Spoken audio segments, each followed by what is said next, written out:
नमस्कार दोस्तों। आज हम लोग हिंदी का ब्लूप्रिंट को जानेंगे। पिछला क्लास हम लोग एसएसटी का ब्लूप्रिंट जाने थे। आज हम लोग हिंदी के बारे में जानेंगे कि हिंदी में कितना क्वेश्चन पूछा जाएगा, कहाँ से पूछा जाएगा, हिंदी के अंदर कितना खंड रहता है, कितना किताब है, इन सभी के बारे में डिटेल से हम लोग इस वीडियो में जानेंगे। चलिए इस वीडियो को शुरू करते हैं। हम लोग हिंदी का ब्लूप्रिंट है। हिंदी का एग्जाम में 2 टर्म में होगा। सबसे पहला ऑब्जेक्टिव 40 अंक का और सब्जेक्टिव 40 अंक। इन्हीं 2 हिसाब से हमारा एग्जाम होगा। ऑब्जेक्टिव की जब हम लोग तैयारी करते हैं तो ऑब्जेक्टिव में कितना अंक पूछा जाएगा? 40 अंक का 40 क्वेश्चन रहेगा। अब सबसे बड़ी बात है कि जब 40 अंक का 40 क्वेश्चन रहेगा, ये कहां से पूछा जाएगा, किस खंड के हिसाब से पूछा जाएगा, वो सबको भी हम लोग इस वीडियो में पूरी तरह डिस्कस करेंगे। अब चलिए जानते हैं पहले कि 40 जो क्वेश्चन, ये 40 क्वेश्चन कितना खंड से पूछा जाएगा, उस खंड को पहले जानते हैं, कहां से पूछा जाएगा उसके बाद।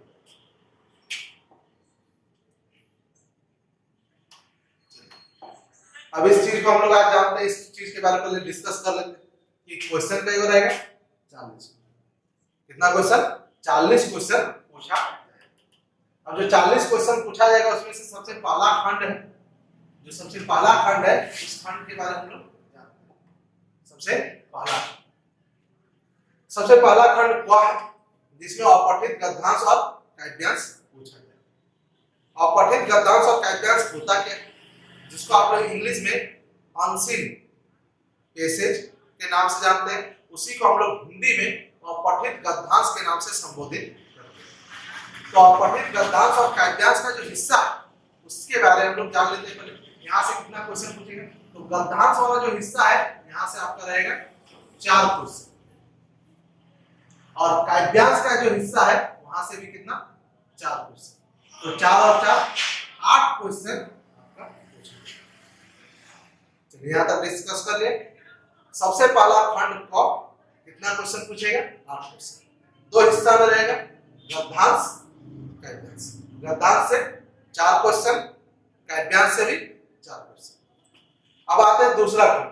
हमारा दूसरा खंड क्या है? में क्या रहेगा? व्याकरण का हिस्सा। व्याकरण, ग्रामर। व्याकरण के अंदर कितना क्वेश्चन पूछा जाएगा? व्याकरण के अंदर आपसे 12 क्वेश्चन पूछा जाएगा। व्याकरण के अंदर आपसे टोटल 12 क्वेश्चन पूछा जाएगा। 12 क्वेश्चन के लिए आपको कितना चीज पढ़ना है? तो 12 क्वेश्चन के लिए आपको 5 चीज पढ़ना था व्याकरण के अंदर। ये 5 चीज आपको हम आगे के वीडियो में समझा देंगे कि 5 चीज क्या क्या पढ़ेंगे, हमारा आराम से 12 नंबर उठ सकता है। उसके बाद अब बात करते हैं खंड ग। खंड ग का भी हिस्सा वही है, पठित गद्यांश और काव्यांश। जिस तरह आपका खंड क था अपठित, इसी तरह खंड ग क्या है? पठित से संबंधित। पठित वाला क्या है? हिस्सा को हम लोग सीन पैसेज बोलते हैं। जैसे इंग्लिश में आप लोग अनसीन और सीन शब्द का प्रयोग करते हैं, हिंदी में यहाँ पर अपठित और पठित शब्द का प्रयोग किया जाता है। तो पठित गद्यांश और काव्यांश कहाँ से संबंधित होता है? किताब से। जो आप किताब में कहानी कविता पढ़ते हैं वहीं से ये पैसेज पूछा जाता है। समझ गए? यहाँ से भी आपका कितना क्वेश्चन पूछा जाएगा? जो गद्यांश का हिस्सा रहेगा वहां से भी 4 क्वेश्चन, जो काव्यांश का हिस्सा रहेगा वहां से भी कितना? 4 क्वेश्चन। मतलब टोटल हमारा कितना क्वेश्चन पूछा गया? 8 क्वेश्चन। समझ गए यहां तक? तीसरा खंड कंप्लीट हो गया। अब आते हैं हम लोग कौन सा खंड? खंड चौथा। चौथा खंड में क्या रहेगा? पाठ्य पुस्तक। पाठ्य पुस्तक के बारे में आपका जान लेते हैं। हमारा किताब को 2, एक क्षितिज के नाम से किताब है, एक कृतिका के नाम से। क्षितिज किताब को आप ध्यान से देखिएगा तो उसके अंदर 2 हिस्सा होंगे। एक को काव्य भाग बोलते हैं, कविता वाला, और दूसरा को गद्य भाग बोलते हैं, कहानी का हिस्सा। और इसके अलावा आपके पास एक और किताब है जिसको हम लोग बोलते हैं कृतिका। समझिए, इन तीनों किताब से मिलके आपसे कितना क्वेश्चन पूछा जाएगा? 12 क्वेश्चन पूछा जाएगा। तीनों किताब से मिला 4 करके 3 किताब है, सॉरी 2 किताब है, और दोनों किताब से मिला के कितना क्वेश्चन? 12 क्वेश्चन पूछा जाएगा। 8 क्वेश्चन आपका कहां से रहेगा? क्षितिज से। 4 क्वेश्चन कहां से रहेगा? कृतिका से। इसके बारे में आगे डिस्कस हम लोग करेंगे। अब पहले एक बार हम लोग पूरा नंबर को जोड़ लेते हैं, पूरा क्वेश्चन को जोड़ लेते हैं कि 40 क्वेश्चन क्या कहां से पूछा है। देखिए खंड क से कितना पूछा? 8 क्वेश्चन जोड़ते जाइए। खंड ख से कितना 12 क्वेश्चन, 12 8 कितना हो गया 20 क्वेश्चन। खंड ग से कितना पूछ रहा है 4 4 8 क्वेश्चन, 20 और 8 28 क्वेश्चन। और खंड घ का जो हिस्सा है वहां से कितना 12 क्वेश्चन, 28 और 12 40 क्वेश्चन हमसे पूछा जाएगा। यहां तक कोई डाउट नहीं। अब चलिए इसके बाद अगला हिस्सा हम लोग जानते हैं। तो हमारा कौन सा हिस्सा हो गया ऑब्जेक्टिव। अब हम लोग जानेंगे इसी का दूसरा भाग सब्जेक्टिव के बारे में, क्योंकि सिर्फ ऑब्जेक्टिव को लेकर हम नंबर नहीं ला सकते, इसीलिए हमको सब्जेक्टिव पर भी उतना ही फोकस ध्यान देना पड़ेगा। चलिए अब जानते हैं सब्जेक्टिव का हिस्सा कि सब्जेक्टिव में कितना खंड है और कितना अंक।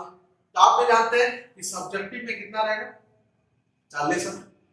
कितना क्वेश्चन रहेगा क्वेश्चन 17 को। कोई वो क्वेश्चन बनाना है, समझ गए? यहां तक कोई डाउट नहीं रहा। अब फिर से एक बार रिपीट करते हैं। सब्जेक्टिव में कितना रहेगा 40 अंक। कितना क्वेश्चन 17 क्वेश्चन। कितना बनाना है 13 क्वेश्चन। कहां से रहेगा कितना खंड। देखिए सब्जेक्टिव के अंदर 3 खंड आते हैं। सबसे पहला खंड क, जिसको हम लोग अपठित गद्यांश का हिस्सा। यहां से कितना अंक पूछेगा 10 अंक। दूसरा खंड क्या आता है जिसको हम लोग कहते हैं प्रश्न उत्तर। ये कहां से रहेगा किताब से संबंधित रहेगा। कितना अंक पूछेगा 15 अंक पूछा जाएगा। तीसरा खंड ग। खंड ग में क्या है रचना का हिस्सा है। कितना पूछेगा 15 अंक पूछेगा। तो 15 15 30 और 10 40। समझ गए 40। अब एक छोटा सा चीज को समझिए। ऑब्जेक्टिव के अंदर कोई खंड है 4। ऑब्जेक्टिव के अंदर कितना खंड है 4 खंड है। सब्जेक्टिव के अंदर कितना खंड है 3 खंड। समझ गए। अब अगला देखते हैं सब्जेक्टिव में कौन सा खंड में क्या पूछा जाएगा, कितना अंक रहेगा उसके हिसाब से। सब्जेक्टिव के अंदर जो सबसे पहला खंड आता है वो है हमारा खंड क। इसमें क्या रहेगा अपठित गद्यांश रहेगा। समझिए प्रश्न कितना रहेगा पहले इस चीज को जानिए कि अपठित गद्यांश के अंदर आपसे 7 क्वेश्चन पूछा जाएगा। 7 क्वेश्चन। ये ऑब्जेक्टिव ना रखे सब्जेक्टिव रहेगा। आपको यहाँ क्वेश्चन लिखना पड़ेगा, क्वेश्चन आंसर लिखना पड़ेगा, जवाब देना पड़ेगा। तो क्वेश्चन 1 से लेके क्वेश्चन 7 तक 7 क्वेश्चन हो। 7 में से आप कितना क्वेश्चन बनाइएगा 5 क्वेश्चन। 7 में से 5 क्वेश्चन आपको बनाना, मतलब 5 प्रश्न गुना 2 तो 5 दूनी हो गया 10 अंक। समझ गए। तो ये 10 अंक हमारा कहां से हो गया खंड क का हिस्सा से हमारा कितना पूछेगा 10 अंक पूछा जाएगा।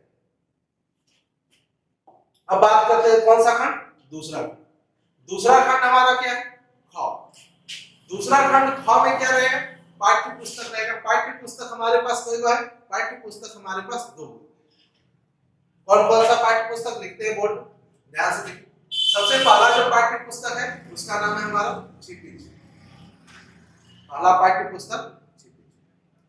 दूसरा पाठ्य पुस्तक क्या है कीर्तिका। क्या है कीर्तिका। क्षितिज जो है इससे कितना रहेगा क्षितिज में 2 हिस्सा रहेगा। एक कविता का हिस्सा रहेगा और एक कहानी का हिस्सा रहेगा। और कीर्तिका में सिर्फ कहानी रहता है, यहाँ कविता नहीं रहता। तो अब देखिए यहाँ पर खंड का बात करते हैं। खंड ख के अंदर तो कहानी से कितना प्रश्न हो गया 3 प्रश्न। समझ गए। कहानी से हिस्सा से 3 प्रश्न, कविता से भी 3 प्रश्न और कीर्तिका वाला किताब से 1 प्रश्न। टोटल कितना हुआ 7 प्रश्न। हमारा वहां कितना था क्वेश्चन नंबर 1 से लेके क्वेश्चन नंबर 7 तक। यहाँ शुरू होगा क्वेश्चन नंबर 8 से लेके क्वेश्चन नंबर 14 तक, मतलब 7 क्वेश्चन। 7 में हम कितना बनाएंगे 5 क्वेश्चन। समझ गए। यहाँ पर एक क्वेश्चन जो रहेगा एक क्वेश्चन कितना अंक का रहेगा 3 अंक का रहेगा। कोई क्वेश्चन बनाना है 5 क्वेश्चन बनाना तो कितना हो गया 15 अंक। समझ गए। तो 15 अंक का काश हो गया खंड ख से। खंड ख से कितना अंक है 10 अंक। अब दूसरा बात करते हैं खंड गौ की। ये सबसे मेन है। खंड गौ के अंदर क्या आता है? रचना का भाग आता है। खंड गौ के अंदर कौन सा भाग है? रचना का भाग। इसके अंदर क्या क्या आता है? इसके अंदर 3 हिस्सा है। एक निबंध, पत्र और विज्ञापन। निबंध, पत्र, विज्ञापन, समझ गए? निबंध, पत्र, विज्ञापन, ये 3 हिस्सा है। निबंध, पत्र और विज्ञापन। निबंध से 5 अंक। लेकिन यहाँ निबंध में क्या फायदा है? देखिए फायदा समझिए। निबंध आपका कई रहेगा? 3। निबंध के अंतर्गत आपका 3 क्वेश्चन रहेगा और 3 क्वेश्चन में से आपको कई क्वेश्चन बनाना है? 3 में से 1 प्रश्न, समझ गए? पत्र के अंदर 2 प्रश्न रहेगा, 2 में से कई हो? 1। कितना अंक? 5 अंक रहेगा। और विज्ञापन का जो हिस्सा है, विज्ञापन, उसके अंदर 5 अंक। और यहाँ पर भी 2 में से कई को बनाना? 1। मतलब यहाँ पर भी समझिए तो आपका कितना हो? 15 अंक। समझ गए? ये पूरा हमारा जो बंटवारा है वो किसका है? हिंदी के ऑब्जेक्टिव और सब्जेक्टिव का है। और इसी के हिसाब से अगर आप तैयारी करते हैं तो इतना है कि आपका कम से कम 90% तक टच कर सकते हैं। अब इसमें हम लोग कुछ चीज जानेंगे और एक्स्ट्रा चीज को शामिल करेंगे कि कितना हम लोग तैयारी करेंगे, कौन सा लेसन को पढ़ेंगे कि क्वेश्चन हमारा सबसे ज्यादा पूछा जाए। क्योंकि हिंदी के अंदर टोटल अगर लेसन गिना जाए तो 25 से 30 को लेसन। इतना लेसन को पढ़ना, समझ, इतना लेसन को पढ़ना, उसके अंदर का क्वेश्चन आंसर को पढ़ना, याद रखना उनका संभव नहीं है। तो हम लोग इनमें से कुछ इंपॉर्टेंट लेसन को छाटेंगे और इंपॉर्टेंट लेसन का तैयारी करेंगे, उस लेसन के बारे में जानेंगे, उसका क्वेश्चन आंसर को समझेंगे। लेकिन इस वीडियो में आज यहीं तक हम लोग समाप्त करते हैं। जय हिंद।